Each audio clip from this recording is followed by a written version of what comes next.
Patay ang 6 na sakay ng kotse matapos mahulog sa 10 talampakang bangin sa Malungon, Sarangani. Habang sa Pasig, sugatan ng isang lalaki matapos mabundol naman ng taxi. Nasa frontline ng balitang yan, si Hannibal Talete. Sa kuha ng dashcam na ito nung Martes sa Vargas Bridge papuntang C5 sa Pasig. Mabigat ang trapiko at isang lalaking senior citizen ang bumaba sa jeep. Dahan-dahan siyang tumawid nang biglang nabundol siya ng nag-counterflow na taxi. Tumayo agad ang biktima sa kagumilid sa kalsada habang ang taxi humarurot palayo. Nagkasugat sa binti ang biktimang si Rogelio Esponilla. Nakaranas din siya ng pananakit ng tagiliran at batok. Kapokus ako doon sa kanan talaga dahil doon ang direksyon. Direksyon niya lahat Na walang dalawang motor lang nakita ko Kada dali-dali ako tumawid.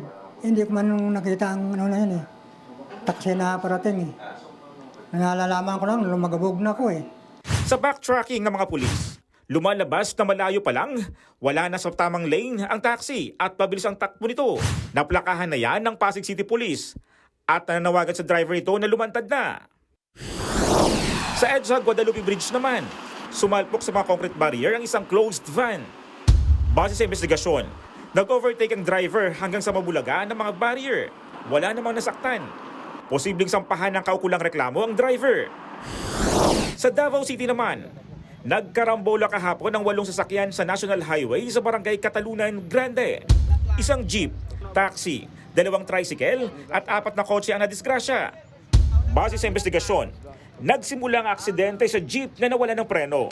Wala namang ibang nasaktan bukod sa nabali ang jeepney driver. Matinding trahedya naman ang sinapit ng 8 sakay ng isang kotse sa Malungon, Sarangani.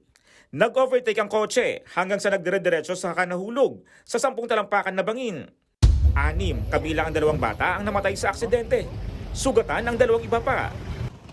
Nagbabalita mula sa frontline, Hannibal Talete, News 5. Mga kapatid, Cheryl Cosim po, huwag maging huli at maging una sa lahat sa balitaan.